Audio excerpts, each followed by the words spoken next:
It's my feel-good breakfast show. Welcome back to Feel Good Breakfast Show. This is Expresso on S3. We're live, and I woke up this morning thinking, I'm going to do something amazing with my bestie. And I think this is it. This is that moment. This is that moment It really right now. Now, let me set the scene for you. She was crowned almost a year ago as Miss South Africa 2020. And she's now preparing for an even bigger platform. We are so proud of her as well. 16th December it actually goes down. Mzansi will be wholeheartedly standing in support of Shudufhadzo Musid as she competes in the Miss World 2021 Grand Finale. Why is my voice changing? In Puerto Rico. So we are so lucky that she is currently in Cape Town in the midst of promoting her children's book, Shudu Finds Her Magic. And she is our very special guest here this morning. I say that because she has the brightest tiara anyone has ever seen. Yes. When a tiara becomes a crown, she is our queen, she is our princess, and hopefully she's going to be the world's queen. Shudu, we love you, man. We love you. Welcome back to the show. Thank you so much. Thank you. I mean, this is home now. This is home. We love it. And obviously, a massive year coming up for you. We've got a couple of questions about that. But first, we want to delve right into Shudu Finds Her Magic. You're obviously down here promoting the book at the moment. What has this journey been like? What's the reception been like? It's been absolutely amazing. You know, you have an idea and you put it down on paper, because basically it's my life story. And then you see how receptive children are to it and how I don't have to tell them what message I'm trying to communicate, like with the book. I ask them, and then they'll tell me about mindfulness. I had a little girl that told me about mindfulness. She's like, we practice mindfulness at home. We do breathing exercises. And also, when I'm feeling bad, what I do is take my bad feelings and put them in the magical river. I'm like, what? And all through expressing themselves. But that's massive, because I read a lot of kids' books. I've got 2 young children, so I've become a connoisseur of the written word. But to get it right in a children's book is actually almost more difficult, because you've got to use an economy of words. You've got to make it simple and accessible, but you want that magic. You want that, and there is magic in this, clearly. So well done, man. And also with this book, I was trying to communicate mental health education, like introducing it to children from a young age to destigmatize it from the ground up. So we worked with child psychologists to make sure that, yes, we're communicating mental health, which is a big topic, but also we worked with child psychologists to make it palatable to children. Now they understand what mental health is, but in a fun and beautiful way. And as you say, like at the base level, that's brilliant. Yeah, when I look at this book, I mean, the messages and the narratives in there, they must be so beautifully received, because you're actually going to read them in schools now. Yes, yes. So I wanted to ask about, you know, because I'm sure the reading voice is something that you have. You know, when you read a story, your voice changes. So you have a conversation like, yeah, Graham, it's fine. And then you start reading, you're like, Shudu Finds Her Magic. Not even. Let's go. So It's hi, my loves. How are you? There we go. See, with me, it's normally I'm trying to put my child to sleep when I'm reading, so I try and make my voice as monotonous as possible and keep talking like that. Absolutely beautiful. Miss World on the way, preparation. I'm sure you're having to use a lot of mindfulness at the moment. Are you ready for it? Are you ready for another pageant?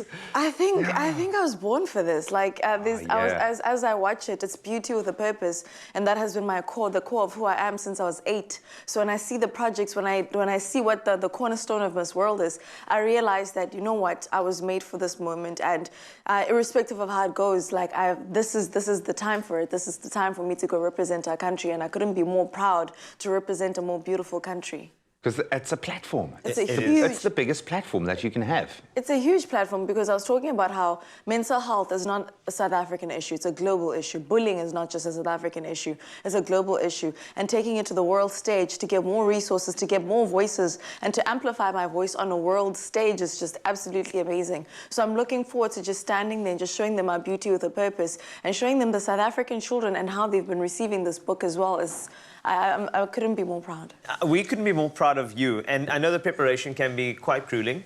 I've always wanted to ask somebody who's preparing for something as big as this Miss World, what are some of the facets of it? Is there any training around questions that may be curveballs? Any training around sort of like the way you walk, the way you have to, you know, sort of the elocution stuff as well? What is preparation like? Because Graham and I talk about sports events coming up and how the athletes train, but I know it's going to be quite rigorous for you as well. peppers, like... No, it's a lot. It's a lot, but I think it's more like refining everything. It's when something is in it, like it's in you. For example, with the question and answers. So sometimes we watch it and then I'm just like, okay, this is how she answered. How would I have answered it? Yeah. So I'm working closely with Werner. He's the creative director of Miss South Africa, and what we have are discussions. You know, like we have discussions about these things because in terms of preparation, it's almost like what happened with Miss South Africa. It's everything is within you. Yes. You just have to be yourself. I realize that most of the time when we're trying to show up, we forget who we are. So if I show up as myself, that's the greatest training I could have ever received. And Miss South Africa, my journey as Miss South Africa,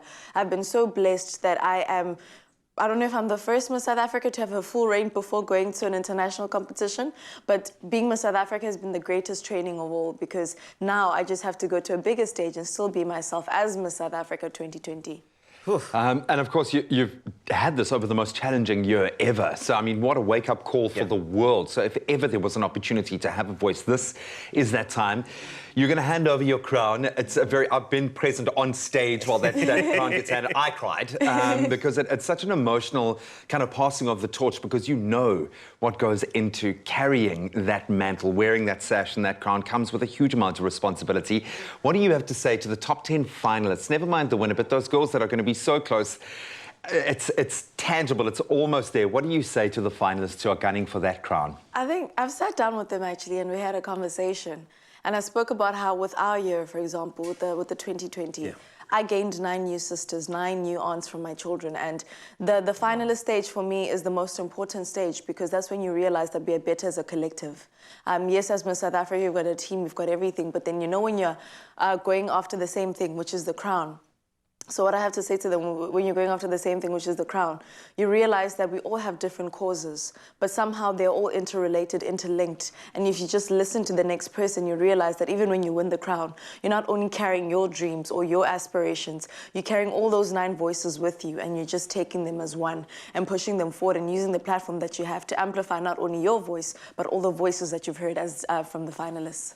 We just want to wish you all the best for Miss World. In fact, we actually know that next time we interview you, we'll be saying Miss World 2021. Hi, Shudufhadzo. And I just have that confidence because you're an inspiration. One thing I took out of it is the fact that the best training you ever have is showing up as yourself. Yeah. Just be authentic. That is what I take out of it. So, you know, congratulations. Thank you for sharing your magic with us because you found it and now we get a chance to find ours too. So thank you. And thank you so much. And thank you so much for I call it a prophecy saying the next time I sit here, I'm going to be Miss World. Yes. 2021. So thank you so much. And I'm just saying this show is a very good luck omen. It is a very, very good luck omen. We are so proud of what you've done over your year of reign. And of course, the release of Shudu Finds Her Magic is just so special. It's going to have such an impact on young people's lives. It's been a joy to witness this young woman fully realize her own potency and that platform and teach others how to harness the power within themselves. Now, if you are inspired to find your own magic, as we are, then please, you can actually stand a chance to win one of 5 signed copies of Shudu Finds Her Magic. Ooh. Then all you need to do is head over to our Facebook or Twitter pages, answer the question, very easy. How do you harness your magic when you doubt yourself? I'm sure you've heard lots of pearls of wisdoms here today, and you'll be entered into a random draw for the prize. The competition closes at midday today. T's and C's apply and can be found on expressoshow.com. Good luck.